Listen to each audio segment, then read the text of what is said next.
Hello friends, part 1 video ಮುಗಿಸ್ಕೊಂಡ ತಕ್ಷಣ part 2ಕ್ಕೆ ಬರೋಣ. Part 2ದಲ್ಲಿ connections ಕೊಟ್ಟಿದ್ದಾರೆ. ಇಲ್ಲಿ ಕನೆಕ್ಷನ್ಸ್ ಯಾವ ರೀತಿ ಕೊಟ್ಟಿದ್ದಾರೆ ಅಂದ್ರೆ ಆಲ್ರೆಡಿ ನಾವು ಸರ್ಕ್ಯೂಟ್ ಡಯಾಗ್ರಾಮ್ ನೋಡೇವು. ನಾವು ಆ ರೀತಿ ಸರ್ಕ್ಯೂಟ್, ಸಿಂಪಲ್ ಸರ್ಕ್ಯೂಟ್ ಅದ ಕನೆಕ್ಷನ್ಸ್ ಕೊಟ್ಟಾರ. ಇನ್ನು ಇಲ್ಲಿ ಯೂಸ್ ಮಾಡಿದಂಥ ಆಪರೇಟರ್ಸ್ ನೋಡ್ರಿ.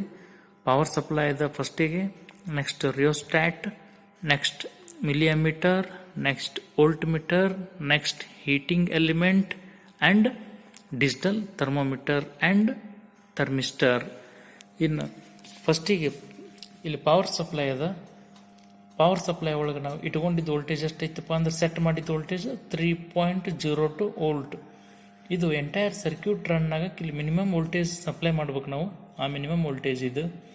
ಇನ್ನು by using rheostat we can vary V and I. Therefore, to vary V and I and to maintain proper potential difference, we are using rheostat. ಇದನ್ನು ಮುಗಿಸಿದ ನಂತರ ನೆಕ್ಸ್ಟ್ ನಾವೇನು ಮಾಡ್ತೇವೆ, ಇಲ್ಲಿ ಹೀಟಿಂಗ್ ಎಲಿಮೆಂಟ್ ಅದ, heater. Next to record proper temperatures we are using digital thermometer. Presently it is showing the reading 29.7 degree Celsius or 29.8 degree Celsius. Room temperature ಇನ್ನೂ start ಮಾಡಿಲ್ಲ ನಾವು, ರೂಮ್ ಟೆಂಪರೇಚರ್ ಅದು. ಇನ್ನು ಇದು ನಮ್ಮದು ಕೊಟ್ಟಂಥ ಥರ್ಮಿಸ್ಟರ್. ಇನ್ನು ಕನೆಕ್ಷನ್ ಬಗ್ಗೆ ಹೆಚ್ಚಿಗೆ ಡಿಸ್ಕಸ್ ಮಾಡೋದಕ್ಕಿಂತ ಪ್ರೊಸೀಜರ್ ಯಾವ ರೀತಿ ಐತಿ ಅನ್ನೋದನ್ನು ನೋಡೋಣ. ಅದಕ್ಕಿಂತ ಮುಂಚೆ ಮಿಲಿಯಮೀಟರ್, ಈ ಮಿಲಿಯಮೀಟರ್ದ ರೇಂಜ್ ಎಷ್ಟೈತಿ? 0 to 25. ಈ 0 to 25 ರೇಂಜಿಂದ ಮಿಲಿಯಮೀಟರ್ ಯೂಸ್ ಮಾಡ್ತೀವಿ. ಇಲ್ಲಿ ಒಂದು ಡಿವಿಷನ್ ವ್ಯಾಲ್ಯೂ 0.5 ಮಿಲಿ ಆಂಪಿಯರ್. ಇನ್ನು ಸಿಮಿಲರ್ಲಿ ನಾವಿಲ್ಲಿ ವೋಲ್ಟೇಜ್ ರೇಂಜ್ ಯೂಸ್ ಮಾಡಿದ್ದು 0 to 10 ವೋಲ್ಟ್.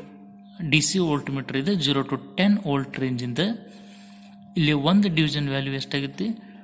0.2 ವೋಲ್ಟ್. ನೀವು ಲಕ್ಷ ವಹಿಸ್ತಾರೆ ಇದನ್ನು. ವೋಲ್ಟೇಜ್ ಅಂದ್ರೆ ಒಂದು ಡಿವಿಷನ್ ವೋಲ್ಟೇಜ್ ವ್ಯಾಲ್ಯೂ, ಒಂದು division value 0.2 volt in volt meter.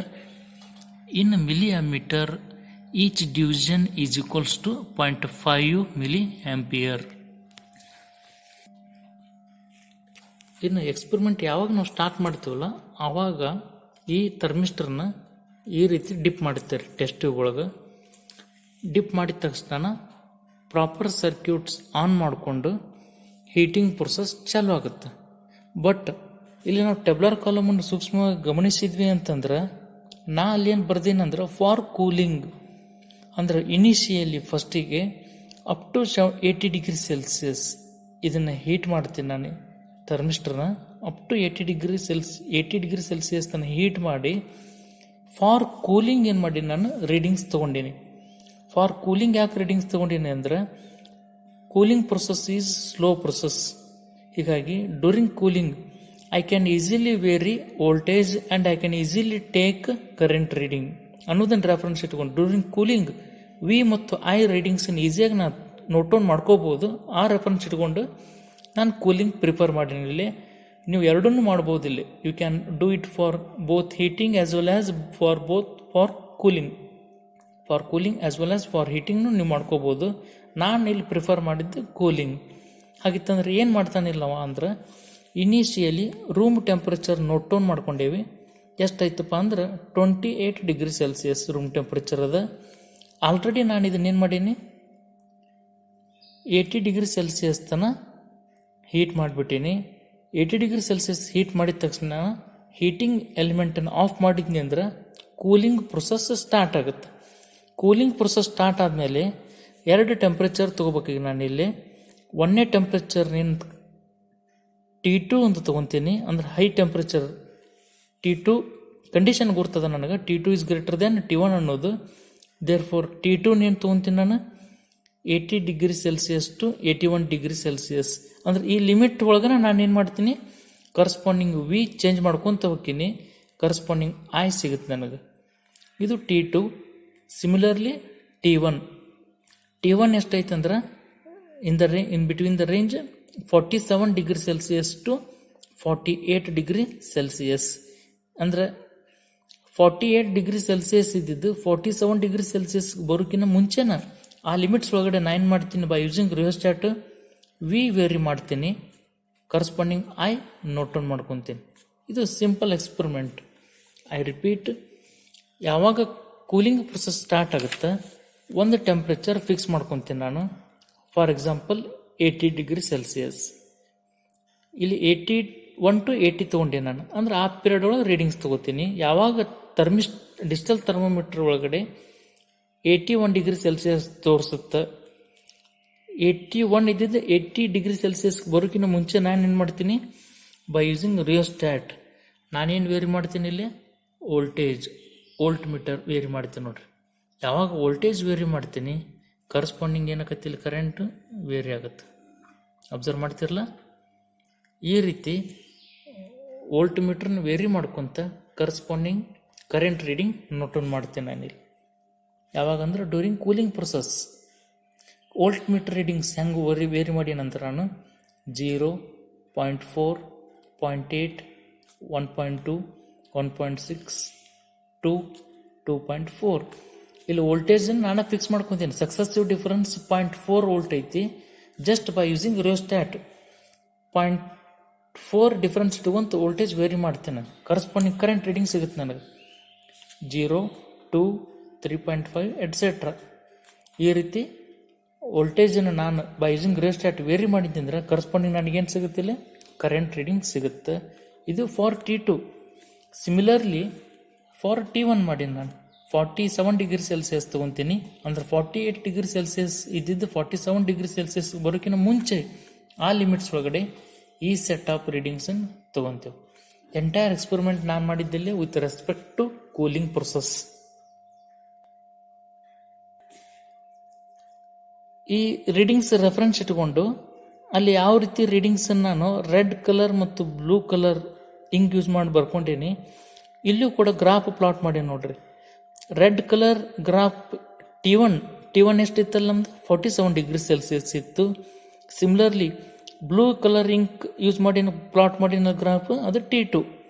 ಇಲ್ಲಿ ಅಲಾಂಗ್ ವೈ ಆಕ್ಸಿಸ್ ಏನು ತೊಗೊಂಡಾನವ, voltage in volts. Along X axis ಏನು ತೊಗೊಂಡಾನವ, current in milliammeter or milliamps, current in milliamps. ಇನ್ನು ಒರಿಜಿನ್ ಏನೈತೆ ಅಂದಿಲ್ಲ 0,0 ಅದ. ಇನ್ನು ಇಲ್ಲಿ ಸ್ಕೇಲ್ ಯಾವ ರೀತಿ ಹೊಡ್ಕೊಂಡೇನು ನಾನಪ್ಪ ಅಂದ್ರೆ ಸಿಂಪಲ್ ಐತೆ ನೋಡ್ರಿ. X axis is equals to 1 unit is equals to 0.5 milliampere. ಇಲ್ಲಿ ಎಕ್ಸ್ ಆಕ್ಸಸ್ದಾಗ ನಾನು 1 unit is equals to 0.5 milliampere ತೊಗೊಂಡೇನಿ. ಇನ್ನು Y axis 1 unit is equals to 0.2 volt. Y ಆಕ್ಸಿಸ್ಗೆ ಬಂದ್ರಿ ಅಂದ್ರೆ 1 ಯೂನಿಟ್ ಡಿಫ್ರೆಂಟ್ 1 ಯೂನಿಟ್ದು ವ್ಯಾಲ್ಯೂ ಎಷ್ಟೈತಿ 0.2 ವೋಲ್ಟ್. ಅದೇ ರೀತಿ ರೆಫರೆನ್ಸ್ ಇಟ್ಕೊಂಡು ಹೊಡ್ಕೊಂಡೇನಲ್ಲಿ 0.2, 0.4, 0.6 ಎಟ್ಸೆಟ್ರಾ. ಈ ರೀಡಿಂಗ್ಸನ್ನು ಯೂಸ್ ಮಾಡಿ ಗ್ರಾಫ್ ಪ್ಲಾಟ್ ಮಾಡಿದ್ನಿ ಅಂದ್ರೆ ಈ ರೀತಿ ಗ್ರಾಫ್ ಸಿಗ್ತಾವೆ ನಮ್ಗೆ. 1 is T2, 1 is for T1. Here the condition is that T2 is greater than T1. ಅಂದ್ರೆ by plotting this graph I can